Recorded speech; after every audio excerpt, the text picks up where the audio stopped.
Salut bande de loups, j'espère que vous allez bien et on se retrouve cette semaine pour une nouvelle lecture du loup. Et cette lecture va, je pense, pas mal ravir les fans de la guerre des clans parmi vous, et je sais qu'ils sont nombreux, puisque l'auteur du livre dont je vais vous parler aujourd'hui n'est autre que Inbali Isers, qui fait partie du collectif Erin Hunter à l'origine de la guerre des clans. Sauf que cette fois, on va s'intéresser à un livre qu'elle a écrit toute seule.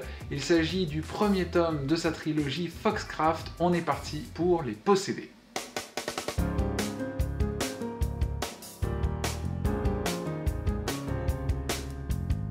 Dans ce livre, on va découvrir Ila, qui est une jeune renarde qui vit avec ses parents, sa grand-mère et son grand frère Piri, non loin de la ville, dans un terrier bien confortable. Ila est espiègle, elle est joueuse, elle n'est pas très douée pour la chasse, en même temps c'est une grande débutante, mais elle est toujours la première pour s'amuser avec son grand frère. Mais un jour, alors qu'elle rentre chez elle après être allée chercher des baies, elle va découvrir son terrier dévasté, brûlé et vide de tous ses occupants. Sa famille a donc disparu et elle se retrouve totalement impuissante, et la situation ne va faire que se dégrader lorsqu'elle va faire la rencontre d'un groupe de renards au regard mauvais dirigé par la grande et puissante Karka. Ils sont tous bien décidés à la tuer, et Ila compte bien elle rester en vie. Elle s'enfuit à toutes pattes, mais va se retrouver dans les dédales de la ville totalement désorientée. Dans la ville justement, elle va faire la rencontre de Siffrin, un jeune renard, tout comme elle, mais qui a une particularité puisque lui est capable de maîtriser la Foxcraft,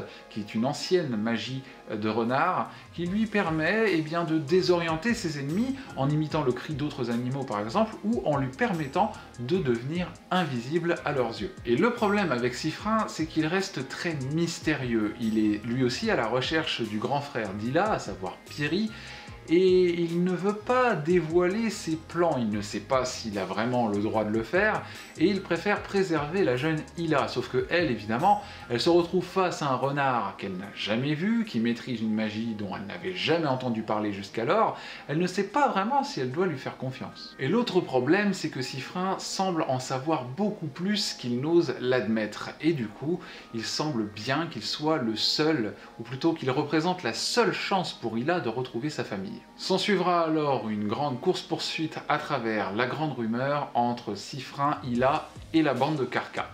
Alors je vais pas trop en dire sur le contenu du livre parce qu'il ne fait que 220 pages et ce serait un peu bête de spoiler, mais ce que je peux dire, c'est que ce livre a été une petite déception pour moi en fait, voire même une grande déception, et je vais vous expliquer pourquoi. Alors d'abord, on va parler des points positifs. Ce livre, c'est de la fantaisie animale, donc en fait, le point de vue narratif va être assez intéressant, puisqu'on va vivre l'histoire à travers les yeux d'un animal.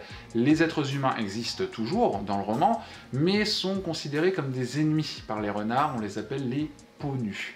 Donc du coup c'est intéressant à suivre parce qu'assez inhabituel. Comme un renard ne sait pas les mêmes choses que l'humain, il ne va pas utiliser le même vocabulaire pour décrire ce qu'il voit.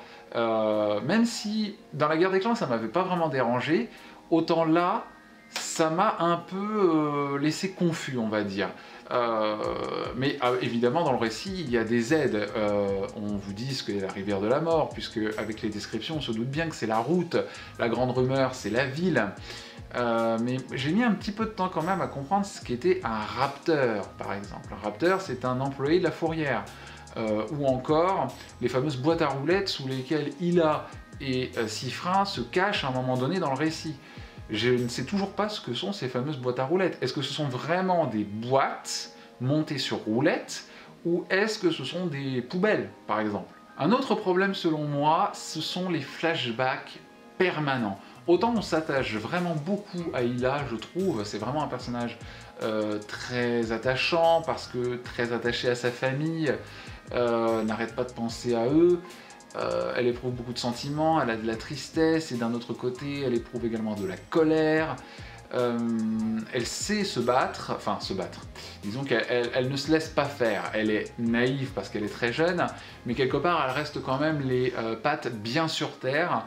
Elle sait qu'elle est en danger, elle sait que quelque chose est louche, donc elle n'est pas comme ça en train de faire Bambi qui se balade dans la forêt, qu'on n'a rien à faire, etc. Non, elle est consciente du danger, mais elle est trop émotive selon moi, dans le sens où certes elle a perdu ses parents, sa famille, tout ça, c'est normal qu'elle soit totalement chamboulée. Mais le problème avec ça, c'est que du coup, on se retrouve avec des flashbacks permanents. Elle n'arrête pas, que ce soit quand elle fait une pause, quand elle s'endort, quand elle tourne dans une rue, ou peu importe le moment, elle va se retrouver à penser à sa famille. Et du coup, vous êtes parti pour 1, 2, 3 pages de description. Ça paraît très peu, mais 3 pages de description toutes les 7, 10 pages, c'est... Bon, j'exagère peut-être un petit peu, mais ça ralentit l'action. Elle est saucissonnée par ces flashbacks, et du coup on a du mal à avancer. Si bien que moi, j'ai eu quand même pas mal de mal à avancer dans le récit. Il m'a fallu 60-70 pages pour vraiment me lancer dedans. Et sur un livre de 220 pages, c'est vrai que c'est un peu limite. Donc voilà, je pense qu'il faut au moins ça pour bien s'imprégner de l'histoire, rentrer bien dedans. Mais encore une fois, je le dis, ça fait un peu plus de 220 pages, c'est assez court, si bien que il va quand même falloir, pour moi, même si j'ai pas été très convaincu par ce premier tome, lire le deuxième pour en apprendre davantage, parce que je reste quand même sur ma faim. Autre chose concernant les personnages, du fait que le roman soit court, on n'a pas vraiment le temps de s'attacher à eux. Ça contredit un peu ce que j'ai dit par rapport à Hila. Donc Hila, on a le temps de s'attacher à elle vu qu'on la suit du début jusqu'à la fin. On la suit dans ses flashbacks, dans ses aventures avec Piri, avec sa famille, etc. Quand elle se souvient de certains moments passés avec sa famille, on peut éprouver de l'empathie pour elle, sans aucun problème. Mais alors par contre, pour les autres, pour Siffrin, il est tellement mystérieux, on ne peut pas se rapprocher un petit peu de lui. Pour ce qui est de Karka, c'est la grande méchante évidemment, on la voit très peu, on ne peut pas vraiment la craindre. On sait qu'elle est là, elle est méchante, mais du coup c'est super manichéen. On sait, voilà, c'est le diable, il faut l'éviter, etc. Faut courir dès qu'elle arrive. Mais à part ça, on ne connaît pas grand-chose d'elle. Donc c'est vrai que c'est un peu dommage qu'on ne puisse pas en savoir davantage sur les autres personnages qu'il a. Même sur sa famille, on ne connaît pas énormément de choses. On a les petits flashbacks évidemment, mais c'est pas non plus la grosse révélation. Les personnages, pour faire très court, ne sont pas assez étoffés, selon moi, dans ce premier tome. C'est un peu dommage, même si je pense que c'est fait à dessein, puisqu'il y a un deuxième tome, puis un troisième tome. Mais pour une mise en jambe, c'est un peu dommage. Bon, alors là, on peut penser que je suis en train de taper sur Foxcraft avec un marteau sans aucune gêne. Sachez quand même que je n'ai pas, certes, apprécié ma lecture pendant une grande majeure partie du livre, mais la fin, par contre, m'a vraiment donné envie de lire la suite. Il y a un personnage qui arrive sur la fin, je ne vous dis rien d'autre, mais ce personnage-là, j'ai envie de le retrouver dans la suite de Foxcraft, et c'est ce qui pour moi, enfin selon moi, et c'est totalement personnel, sauve un peu le livre, parce que malheureusement, j'insiste depuis tout à l'heure en disant que c'est un livre court, mais moi j'ai quand même mis plusieurs mois à le lire, parce que j'ai eu du mal, voilà, malheureusement. Mais, ça reste quand même une lecture qui m'a rendu curieux, et elle a quand même ça pour elle, cette lecture, c'est que j'ai très envie de lire le deuxième tome pour en apprendre davantage sur les personnages. En fait, je pense que la raison pour laquelle je suis pas très tendre avec le livre, c'est que j'en attendais beaucoup en fait. J'en attendais beaucoup parce que c'est de la fantaisie animale, parce que ce sont des renards, parce que c'est l'une des autrices de La Guerre des Clans qui l'a écrit. Il y avait tout pour me séduire en fait, y compris la couverture qui est absolument sublime d'ailleurs. C'est un roman jeunesse qui sera compréhensible par tous. Pour ce qui est des petits soucis de vocabulaire, c'est peut-être que moi. Je songe également à me lire l'œuvre originale, donc parce que j'ai le livre en anglais aussi. Peut-être que ça me fera changer d'avis. Je ne sais pas si c'est juste un problème de traduction ou si c'est vraiment le roman qui est comme ça. Donc je réserve un peu mon jugement, mais en tout cas c'est ce que j'ai pensé de la version française de Foxcraft. C'est une lecture qui a été compliquée pour moi, mais la fin valait le coup. Donc je suis contente de l'avoir terminée et j'ai hâte de découvrir le deuxième tome.